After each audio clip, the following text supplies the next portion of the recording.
Jogos Vorazes. Parte 1. Os Tributos. Capítulo 1.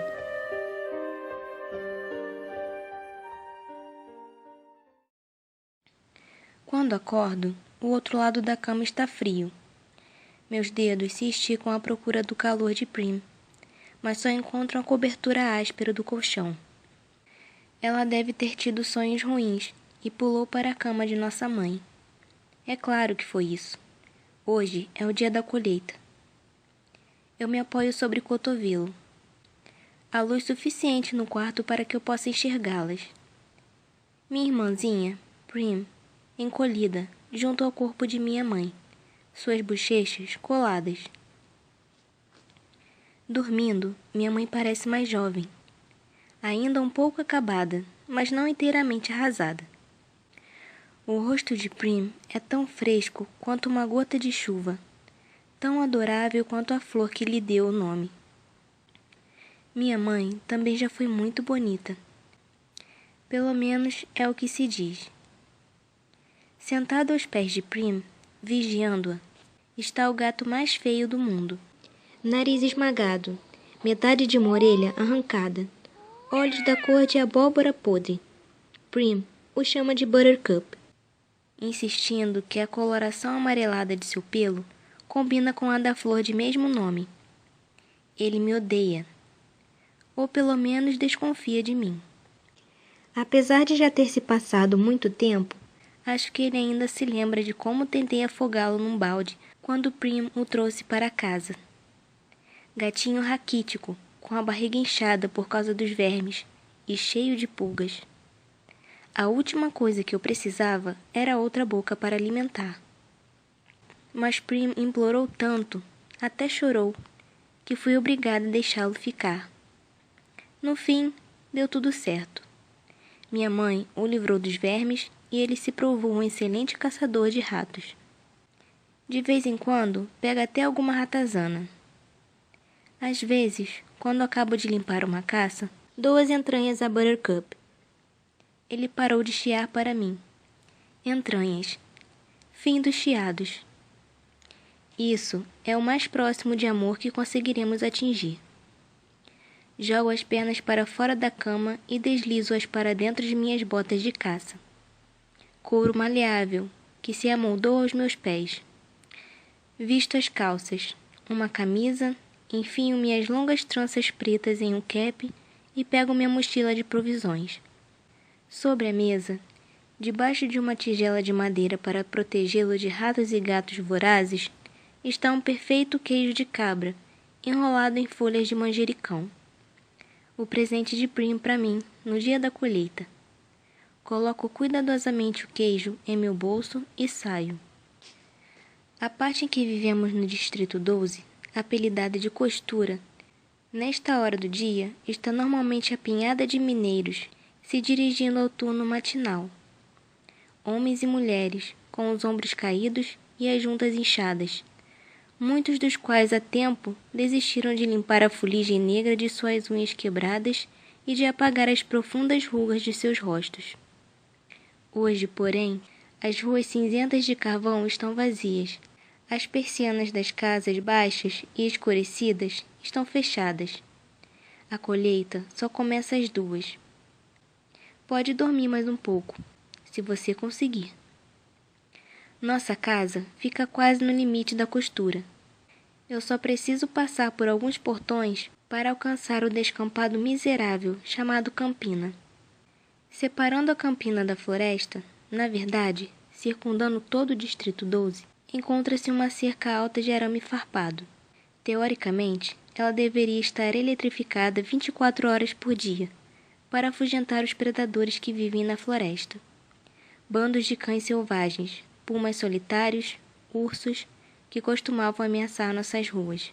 Mas como, na melhor das hipóteses, só conseguimos 2 ou 3 horas de eletricidade durante a noite, normalmente é seguro tocar a cerca. Mesmo assim, sempre espero um pouco para ouvir o zunido, que indica que ela está ativa. Nesse momento, está tão silenciosa quanto uma pedra. Escondida em um aglomerado de arbustos, encolho a barriga e deslizo por baixo de uma abertura de meio metro que está lá há anos. Existem vários outros pontos frágeis na cerca, mas esse aqui fica tão perto de casa que quase sempre entro na floresta por ele. Assim que chego às árvores, retiro um arco e um estojo de flechas de um tronco oco. Eletrificada ou não, a cerca tem tido sucesso em manter os comedores de carne afastados do Distrito 12. Na floresta, eles correm livremente. E há ainda outras preocupações no local, como cobras venenosas e animais raivosos, e nenhuma trilha por onde se orientar. Mas também tem comida, se você souber como achar. Meu pai sabia e me ensinou algumas coisas antes de explodir pelos ares numa mina de carvão. Nem sobrou nada do corpo para ser enterrado.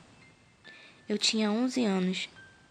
5 anos depois, ainda acordo gritando para que ele corra. Mesmo sendo proibido entrar na floresta e a caça ilegal incorrer em penas mais severas, mais pessoas correriam o risco se possuíssem armas. A maioria, porém, não tem a ousadia suficiente para se aventurar, portando apenas uma faca. Meu arco é uma raridade, produzido por meu pai, junto com alguns outros que guardo bem escondidos na floresta, cuidadosamente cobertos com uma capa à prova d'água. Meu pai poderia ter ganhado um bom dinheiro vendendo-os, mas se os funcionários descobrissem, ele teria sido executado em praça pública por incitar uma rebelião. A maioria dos pacificadores faz vista grossa para os poucos de nós que caçam, porque eles são tão ávidos de carne fresca quanto qualquer outra pessoa. Na realidade, eles estão entre nossos melhores clientes, mas a simples ideia de que alguém pudesse estar enchendo a costura de armas jamais teria sido permitida. No outono, umas poucas almas corajosas penetram na floresta para colher maçãs, mas sempre numa posição visível da campina, sempre perto o suficiente para correr de volta para a segurança do Distrito 12, se algum problema surgir. Distrito 12, onde você pode morrer de fome em segurança, murmuro. Então, olho de relance por cima de meu ombro. Mesmo aqui, no meio do nada, você fica preocupado de alguém estar te ouvindo. Quando eu era mais nova, assustava minha mãe para valer com as coisas que eu soltava sobre o Distrito 12, sobre as pessoas que governavam nosso país, Panem, da longínqua cidade chamada capital. Com o tempo, entendi que isso apenas traria mais problemas. Então, aprendi a controlar a língua e a mascarar minhas feições, de modo que ninguém pudesse jamais ler meus pensamentos. Aprendi a fazer meu trabalho calada na escola, somente falar o mínimo necessário e de maneira educada no espaço público. Discutir apenas compra e venda no prego, o mercado negro, onde ganho grande parte do meu dinheiro. Mesmo em casa, lugar que me incomoda, evito abordar assuntos problemáticos, tais como a colheita, ou a escassez de comida, ou os jogos vorazes. Prim poderia começar a repetir minhas palavras. E então, como é que ficaríamos? Na floresta, está me esperando a única pessoa com quem posso ser eu mesma, Gale. Posso sentir os músculos de meu rosto relaxando, meus passos se acelerando enquanto escalo o morro até o nosso local, uma saliência de rocha que dá vista para o vale. A visão dele esperando lá em cima me faz dar um sorriso. Gale diz que eu nunca sorrio, exceto na floresta. Oi, Catnip, cumprimenta Gale. Meu verdadeiro nome é Katniss, mas quando eu disse o nome a ele pela primeira vez, eu estava quase sussurrando. Então, ele pensou que eu tivesse dito catnip, uma flor selvagem muito apreciada pelos gatos. Aí, uma vez, quando o lince louco começou a me perseguir, o nome passou a ser o meu apelido oficial. Eu acabei tendo de matar o lince, porque ele afugentava minha caça. Quase lamentei o fato, porque ele não era má companhia, mas consegui um preço bastante bom por sua pele. Olha só o que eu abati! Gale está segurando um pedaço de pão com uma flecha enganchada. Eu rio. É um pão realmente assado, diferente daqueles pãezinhos amassados que a gente faz com a ração de grãos. Eu pego, retiro a flecha e posiciono o nariz em frente ao furo, inalando a fragrância, que faz minha boca se encher de saliva. Um pão tão bom assim é para ocasiões especiais. Ainda está quentinho, comento. Ele deve ter passado na padaria bem cedinho para comprá-lo. Quanto custou? 1 esquilo apenas. Acho que o velho estava sentimental hoje de manhã, responde ele. Até me desejou boa sorte? Bem, todos nós nos sentimos mais próximos uns dos outros hoje, não é? Prim deixou um queijo para nós. Eu o retiro da mochila. O semblante dele se ilumina com o presente. Obrigado, Prim. Vamos ter um verdadeiro banquete. De repente, ele passa a falar com o sotaque da capital, enquanto imita com mímicas F. Trinket, a mulher otimista ao extremo que aparece uma vez por ano para ler os nomes na colheita. Quase esqueci. Feliz Jogos Vorazes. Ele arranca algumas amoras. E que a sorte, ele joga uma amora na minha direção. Pego-a com a boca e rompo com os dentes a delicada película. A suave acidez explode em minha língua. Esteja sempre com você. Termino com a mesma vivacidade. Nós temos de fazer piada com isso, porque a alternativa é ficar totalmente aterrorizado. Além disso, o sotaque da capital é tão afetado que faz com que quase tudo dito nele soe engraçado. Observo o Gale pegar sua faca e fatiar o pão. Ele podia ser meu irmão. Cabelos lisos e pretos, pele morena, ambos temos até os mesmos olhos cinzentos.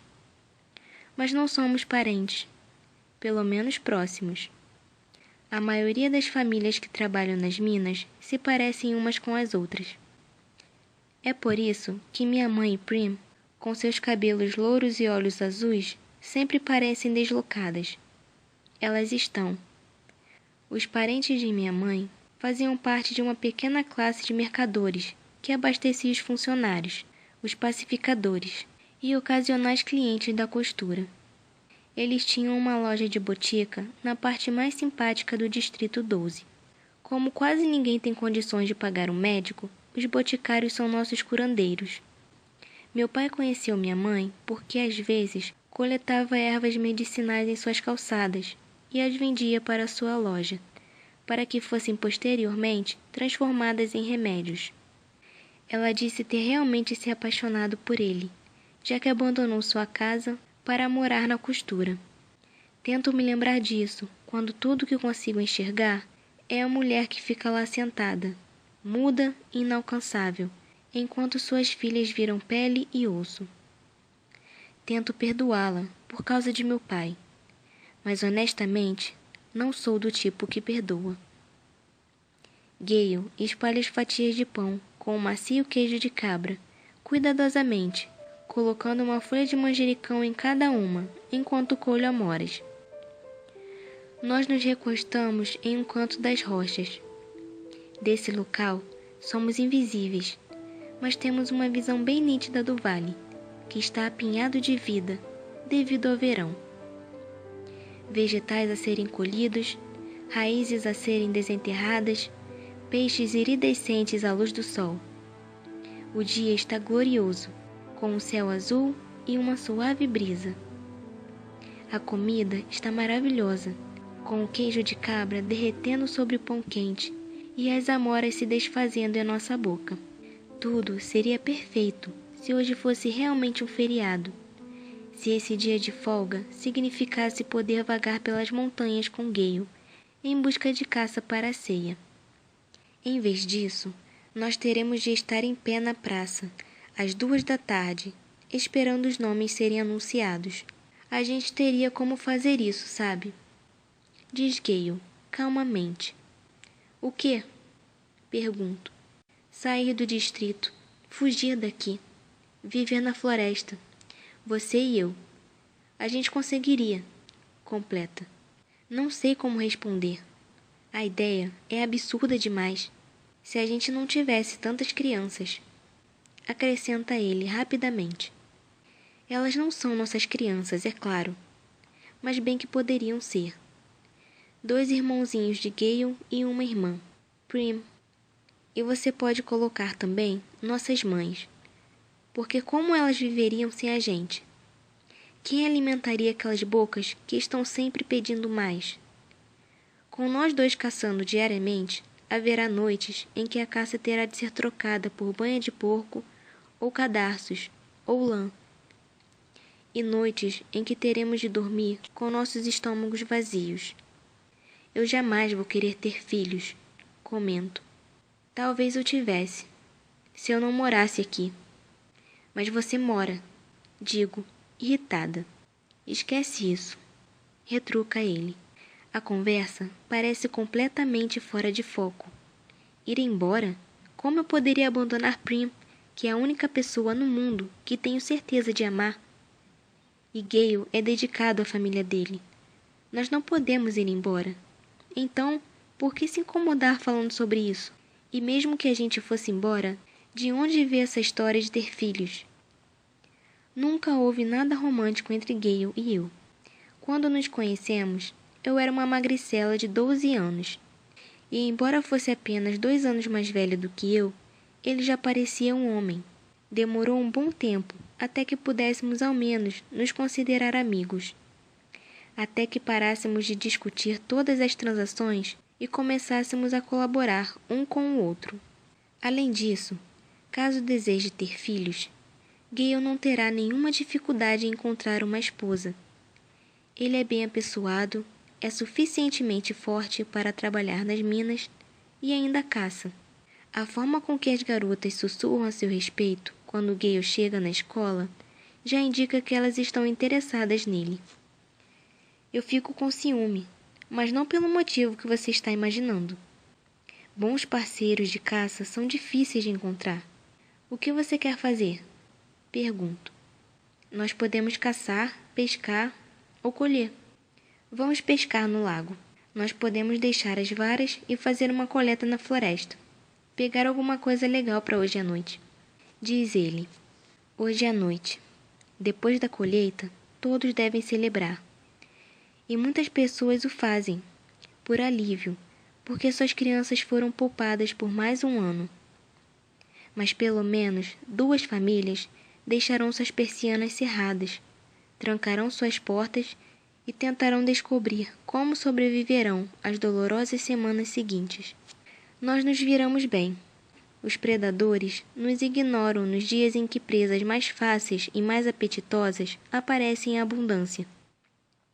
Ao fim da manhã, nós já temos 12 peixes, uma sacola de verduras e, melhor de tudo, uma cesta de morangos. Eu encontrei o canteiro alguns anos atrás, mas Gale que teve a ideia de gradear o local para manter os animais afastados. No caminho de volta para casa, nós passamos no prego, que funciona em um armazém abandonado, que no passado guardava o carvão. Quando eles encontraram o sistema mais eficiente para transportar o carvão diretamente das minas para os trens, o prego foi aos poucos ocupando espaço. A maioria dos negócios não está mais funcionando a essa hora, em dia de colheita. Mas o mercado negro ainda está razoavelmente agitado. Nós trocamos com facilidade 6 peixes por pães de qualidade e outros 2 por sal. Greasy Say, a velha ossuda que vende sopa quente de uma chaleira grande, pega metade das verduras de nossas mãos, em troca de alguns pedaços de parafina. Podemos fazer negócios até melhores com outras pessoas, mas nós nos esforçamos para manter um bom relacionamento com Greasy Say. Ela é a única pessoa que conhecemos que com certeza adquire cães selvagens. Nós não temos intenção de caçá-los, mas se você é atacado e leva um ou outro cão, você sabe como é. Carne é carne. Quando está misturado na sopa, eu chamo de bife e pronto. Diz Greasy Say, com uma piscadela. Ninguém na costura torceria o nariz para um bom pernil de cão selvagem. Mas os pacificadores, que frequentam o prego, podem se dar ao luxo de escolhas mais sofisticadas. Quando terminamos nosso comércio no mercado, vamos para a porta dos fundos da casa do prefeito vender metade dos morangos, já que sabemos que ele nutre um particular apreço por eles e pode pagar o preço. Maddie abre a porta. Ela está no mesmo ano que eu na escola. Como é filha do prefeito, você já espera que ela seja snob. Mas ela é legal, só que prefere se preservar. Como eu. Como nenhuma de nós possui um grupo de amigos, acabamos ficando bastante juntas na escola, na hora do almoço, durante as assembleias e nas atividades esportivas.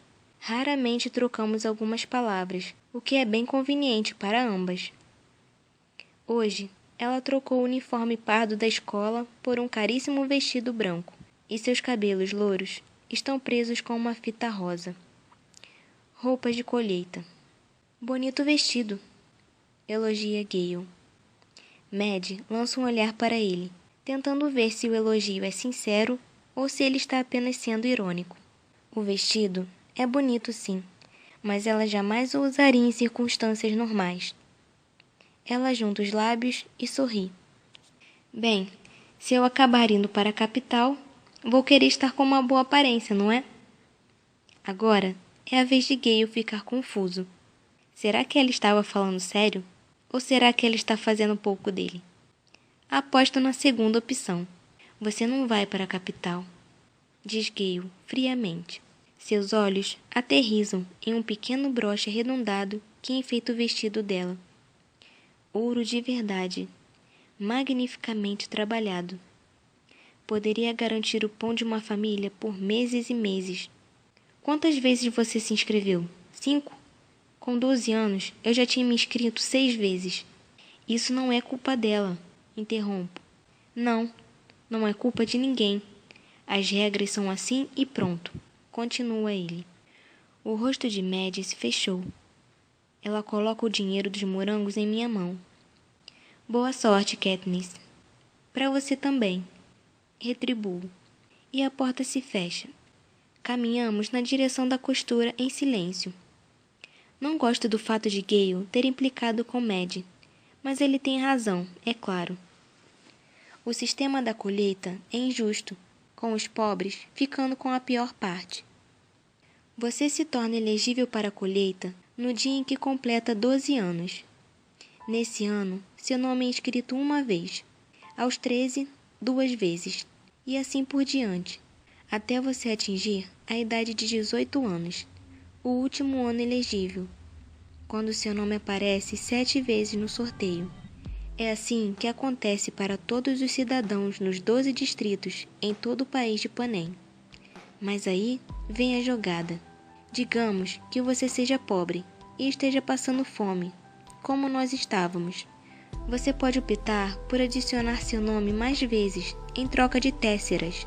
Cada tessera vale um escasso suprimento anual de grãos e óleo para cada pessoa. Você também pode fazer isso para cada membro de sua família. Assim, aos 12 anos de idade, meu nome foi inscrito 4 vezes no sorteio. Uma vez porque era obrigatório e outras 3 vezes por causa das tesseras, que garantiriam grãos e óleo para mim, para Prim e para minha mãe. Na verdade, precisei fazer isso a cada ano. E as inscrições são cumulativas. Então agora, com 16 anos, meu nome aparecerá 20 vezes na colheita.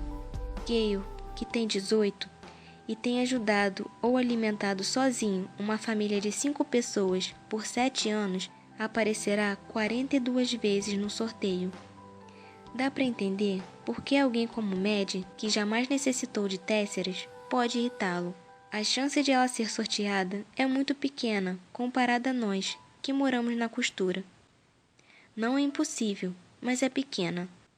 E muito embora as regras tenham sido estabelecidas pela capital, não pelos distritos, e certamente não pela família de Maddie, é difícil não ficar ressentido com as pessoas que não precisam ir atrás de tesseras. Gale sabe que a raiva que ele sente por Maddie é mal direcionada. Outras vezes, no meio da floresta, eu o ouvi discursando sobre como as tesseras não passam de mais um instrumento para aumentar a miséria em nosso distrito. Uma maneira de plantar ódio entre os trabalhadores esfomeados da costura e aqueles que podem normalmente contar com uma ceia, e assim garantir que jamais confiaremos uns nos outros. É vantajoso para a capital nos deixar divididos. Talvez ele dissesse se não houvesse mais ouvidos além dos meus. Se hoje não fosse dia de colheita. Se uma garota com um broche dourado e nenhuma têssera não tivesse feito o que tenho certeza que ela imaginava ser um comentário absolutamente inofensivo. À medida que caminhamos, olho de relance para o rosto de Gale, ainda fervendo, por baixo do semblante pétreo. O ódio dele me parece sem sentido, embora eu jamais diga algo parecido. Não é que eu não concorde com ele. Concordo. Mas o que nos ajuda ficar vociferando contra a capital no meio da floresta? Não muda coisa nenhuma. Não torna as coisas mais justas. Não enche nosso estômago.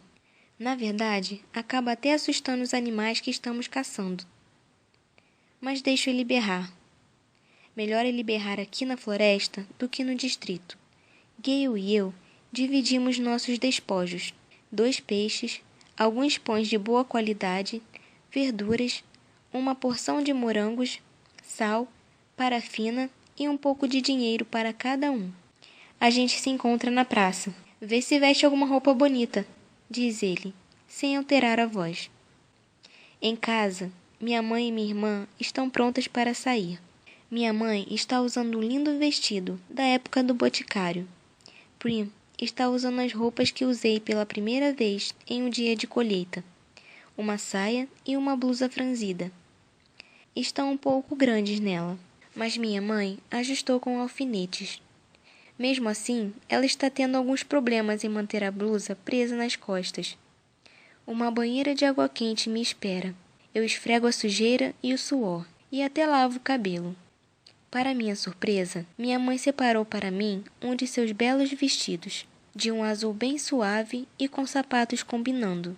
Tem certeza? Pergunto. Estou tentando superar a vontade que sempre tenho de rejeitar as ofertas dela. Tinha uma época que eu ficava tão zangada que não permitia que ela fizesse nada por mim. E isso aqui é algo muito especial. Suas roupas do passado são muito preciosas para ela. É claro, vamos levantar esses cabelos também, completa ela. Eu a deixo enxugá-los e fazer uma trança em minha cabeça. Mal consigo me reconhecer ao olhar para o espelho quebrado, encostado na parede. Você está linda, diz Prim, com a voz abafada. E completamente diferente de mim mesma. Concluo. Eu a abraço, porque sei que essas próximas horas serão terríveis para ela. A primeira colheita de sua vida. Ela está com o máximo de segurança que se pode imaginar, já que seu nome está sendo inscrito no sorteio pela primeira vez. Eu não permitiria que ela pegasse nenhuma têssera, mas ela está preocupada comigo, com a probabilidade do impensável acontecer. Eu protejo Prim de todas as formas que posso, mas não tenho poderes contra a colheita. A angústia que sempre sinto quando ela está com algum desconforto enche meu peito e ameaça transparecer em meu rosto.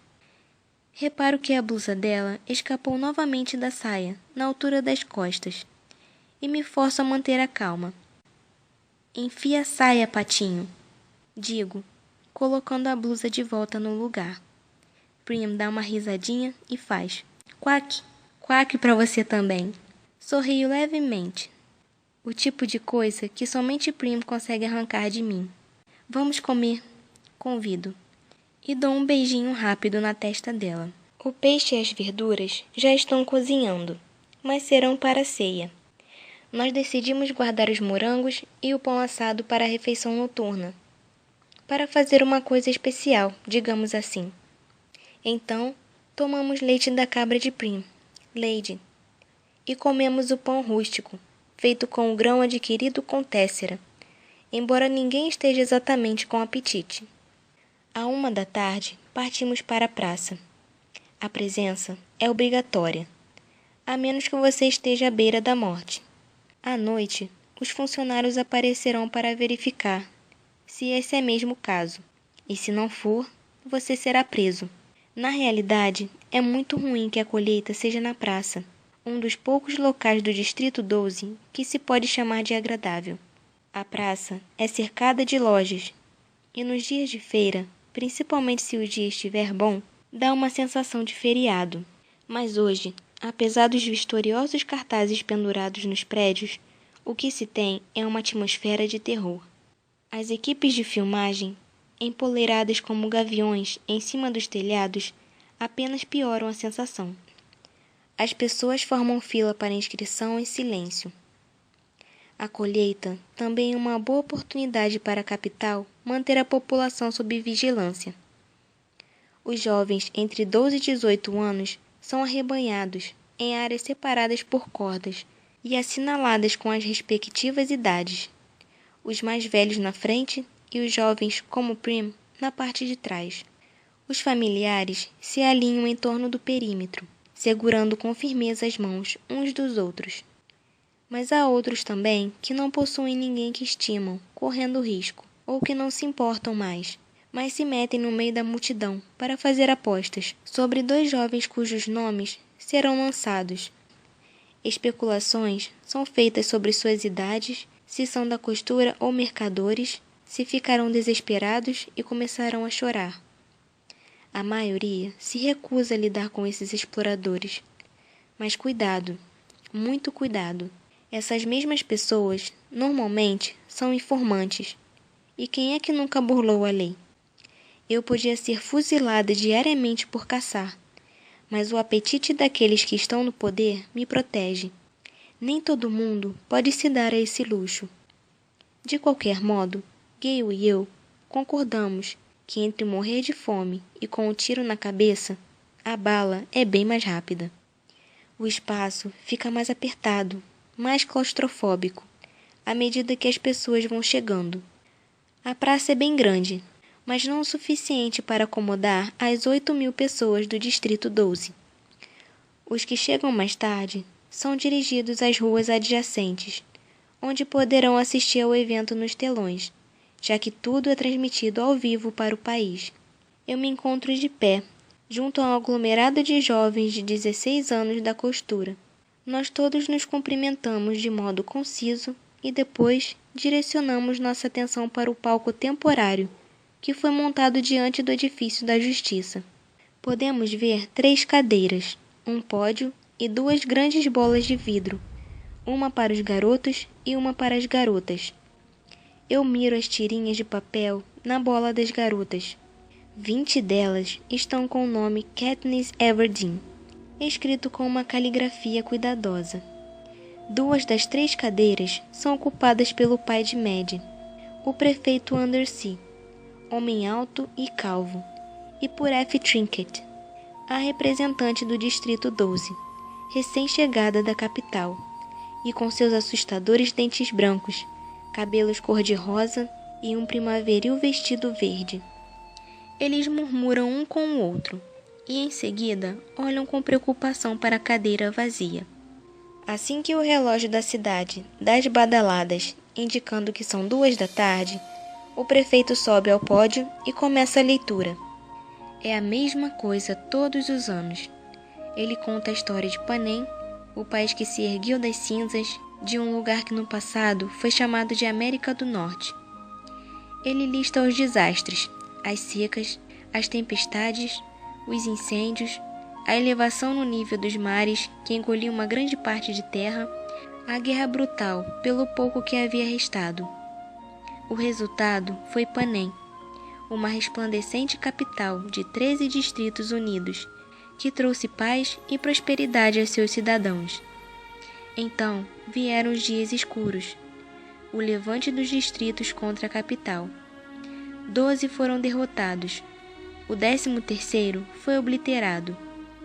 O Tratado da Traição nos deu novas leis para garantir a paz, e como uma lembrança anual de que os dias escuros jamais deveriam se repetir, também nos deu os Jogos Vorazes. As regras dos Jogos Vorazes são simples. Como punição pelo levante, cada um dos 12 distritos deve fornecer uma garota e um garoto, chamado tributos, para participarem. Os 24 tributos serão aprisionados em uma vasta arena a céu aberto, que pode conter qualquer coisa, de um deserto em chamas a um descampado congelado. Por várias semanas, os competidores deverão lutar até a morte. O último tributo restante será o vencedor. Levar as crianças de nossos distritos, forçá-las a se matar umas às outras, enquanto todos nós assistimos pela televisão. Essa é uma maneira encontrada pela capital de nos lembrar de como estamos totalmente subjugados a ela, de como teríamos pouquíssimas chances de sobrevivência caso organizássemos uma nova rebelião. Pouco importam as palavras que eles utilizam. A mensagem é bem clara. Vejam como levamos as suas crianças e as sacrificamos, e não há nada que vocês possam fazer a respeito. Se erguerem um dedo, nós destruiremos todos vocês da mesma maneira que destruímos o Distrito 13. Para fazer com que a coisa seja humilhante, além de torturante, a capital nos obriga a tratar os Jogos Vorazes como uma festividade, um evento esportivo, que coloca todos os distritos como inimigos uns dos outros. O último tributo vivo recebe uma vida tranquila ao voltar para casa, e seu distrito recebe uma enxurrada de prêmios, principalmente comida. Durante o ano seguinte, a capital fornecerá ao distrito vencedor cotas extras de grãos e óleo, e mesmo delicadezas como açúcar, enquanto o resto de nós batalha contra a fome. É tanto uma hora de penitência como uma hora de arrependimento, entoa o prefeito. Então, ele leu uma lista de antigos vitoriosos do Distrito 12. Em 74 anos, nós tivemos exatamente 2. Apenas um está vivo. Hamish Abernethy, um homem barrigudo de meia idade, que nesse momento aparece gritando algo ininteligível, cambaleia para o palco e cai na terceira cadeira. Ele está bêbado, muito. A multidão responde com aplausos simbólicos. Mas ele está confuso e tenta dar em F. Trinket um grande abraço, do qual ela mal consegue se defender. O prefeito parece aflito. Desde que tudo isso tem sido transmitido através da televisão, agora mesmo o Distrito 12 é o alvo de riso de Panem, e ele sabe disso. Ele rapidamente tenta puxar a atenção de volta à colheita, apresentando F. Trinket. Brilhante e espumante como sempre, F. Trinket trota para o pódio e dá sua assinatura. Feliz Jogos Vorazes! E que as chances estejam sempre ao seu favor. Seu cabelo rosa deve ser uma peruca, porque seus cachos tinham se deslocado levemente do centro desde que ela encontrou com Hamish. Ela fala um pouco sobre a honra que é estar aqui, embora todos saibam que ela está apenas se doendo para ir a um distrito melhor, onde eles tenham vitoriosos apropriados, não bêbados que molestam você na frente de uma nação inteira. Através da multidão, eu localizo Gale, olhando de trás para mim, com a sombra de um sorriso. Enquanto a colheita segue, isso, pelo menos, tem um fator de entretenimento. Mas de repente, eu estou pensando em Gale e seus 42 nomes dentro daquela grande bola de vidro, e como as chances não estão a seu favor, não comparado a muitos garotos. E talvez ele esteja pensando a mesma coisa, porque seu rosto escureceu e ele se virou. Mas ainda há milhares de papéis. Eu desejei poder sussurrar isso para ele. É a hora do sorteio. F. Trinket diz como ela sempre faz. Damas primeiro. E cruzou a bola de vidro com os nomes das garotas. Ela chegou, empurrou sua mão fundo na bola e puxou para fora uma tira de papel. A multidão prende em uma respiração coletiva e então você pode escutar um alfinete cair. E eu estou me sentindo com náuseas e desesperadamente desejando que não fosse eu, que não fosse eu, que não fosse eu. F. Trinket atravessa o pódio, alisa o pedaço de papel e lê o nome numa voz clara. E não sou eu. É Primrose Everdeen.